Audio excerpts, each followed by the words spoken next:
welcome back to TV1's On Point. I'm Armstrong Williams, and we're still with the legendary writer, author, mother, grandmother, wife, more than once, Dr. Maya Angelou. And welcome back. Welcome Thank back you to very TV1's much. On Point. Thank you so much for doing this and allowing us in your home. Thank you very Really, much. we're so honored and humbled by it. But back to your experiences, as we were discussing before we were going out to break. Well, some people are great parents of young adults after they can make sense of them. And other people are, it's rare to have a person who's a great parent of the growing child right up to adulthood. Very rare. That's why teenagers have such rebellion against a number of their parents, because their parents have been so indulgent while they were little, and now they think, I want to do this and I want to do that, and the parents can't comprehend. So if you really shift a gear and say, I'm talking to a young adult who may not know much but wants everything, knows how much everything costs but values nothing. You see? You have to know that and take some patience with the person. In my mom's case, she had exquisite patience. At 17, I told her my son was 2 months old, and she had this big house and live-in help. And I said, I'm leaving. She said, you're leaving my house? I said, yes. I found a room with cooking privileges down the hall. She said, you're leaving and you're taking the baby. I said, yes. She said, oh, I said, I found a job. She said, all right, okay. You leave this house. But realize, when you walk over my door sill, you've already been raised. Don't let anybody raise you. That means you know the difference between right and wrong. From what you've learned from your grandmother, your Uncle Willie, and me, you know the difference between right and wrong. Do right. She said, whatever relationship you get into, you will have to make compromises, adaptations. That's all right. Don't let anybody raise you. And remember this, you can always come home. Why were you leaving? Oh, because I couldn't. I was a woman. I had a baby. No. It was not your mother's responsibility. No, indeed not. Wow. It wasn't my mother's responsibility, nor was it the state's responsibility. I want to go back to something which I think is so crucial in this interview. The self-esteem that you got from your mom when you least expected it. When you really saw, well, maybe I am something special. I can be somebody. I could be among those great women like Eleanor Roosevelt. How did that change you in your career path? Well, as I said, it did tell me to stop smoking. I just started playing with smoking. Stop drinking and stop cursing. I didn't realize a whole lot of people were great who smoked, drank, and cursed. But my grandmother had always told me, she said, you're going to be a teacher. So I had no problems of self-esteem, because my grandmother and Bailey, your brother. my brother. Yes. Oh, Armstrong Williams, if you had known my brother was the genius. If my family ever made a genius, we came closest in making Bailey Johnson. Bailey would tell me, remember, I was about 13. He said, all knowledge is spendable currency depending upon the market. Learn everything. He was 15 years old, a black boy from a little village in Arkansas. He told me, he said, you're very intelligent. You're the smartest person in the world, almost. You're not as smart as I am. He said, but you're a woman, and you're supposed to let me open a door for you. I'm supposed to hold a chair for you. Your brother? My brother. So that kept me. I was 6 foot tall. He was 5'4.5".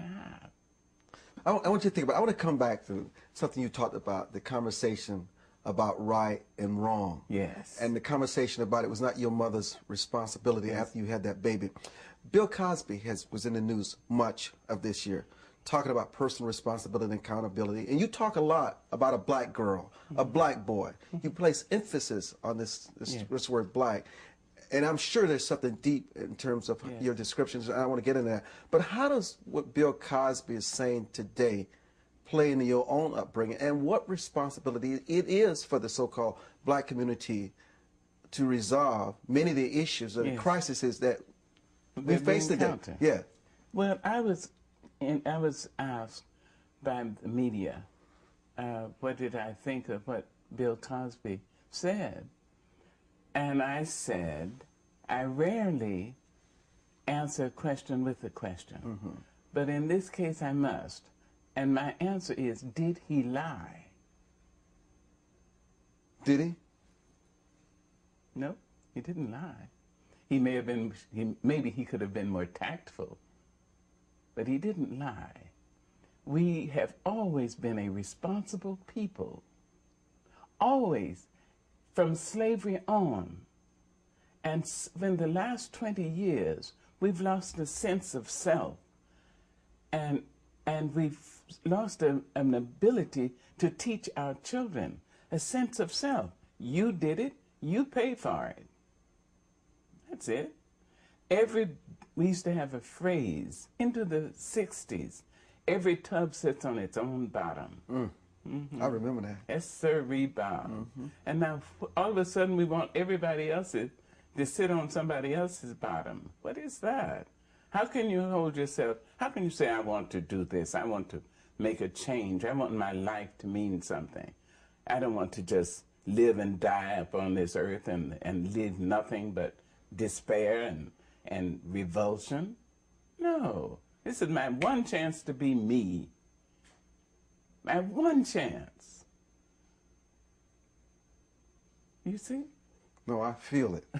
And this is TV1's On Point. I'm Armstrong Williams. We're live to tape.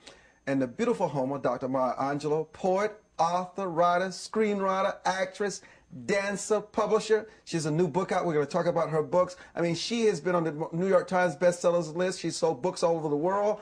And we're just so happy and pleased to have her as our very special guest on TV1's On Point. And we'll be back.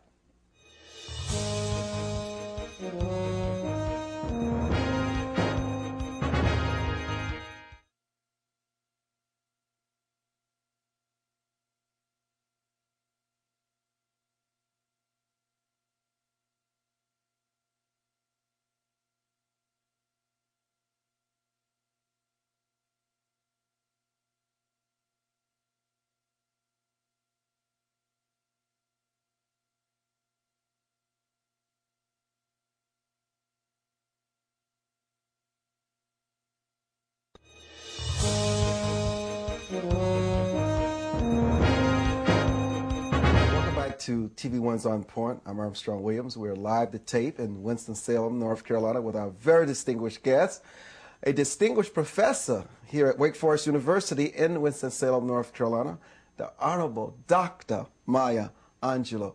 Tell us about your years of living in Ghana. You lived in Africa. Yeah. Was it because you did not find America the home for you, and you were searching for a home in your spirit, and you ended up in Ghana? Well, I think, yes, I would say so, but not directly searching for a home because America wasn't home. America is my home. The U.S. is my home. My ancestors, I mean, their blood and sweat and tears and watered this place. This is mine.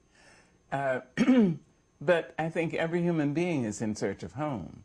We leave the womb looking for home. So I moved to Cairo and worked in Cairo as a journalist, one of two Americans in the whole Middle East in communications, David Du Bois and I. And then I moved to Ghana because I was putting my son into university there. And I was going to go into Liberia, and I'd taken a job in Liberia. But after I was in Ghana for 3 days, my son was in an automobile accident.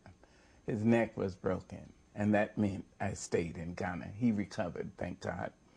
And, you know, has 2 books out and about to have a 3rd. Prolific writer, like his mom. Wonderful writer, yes. Great poet. There are 2 fan clubs Guy Johnson fan clubs in the country. So And you're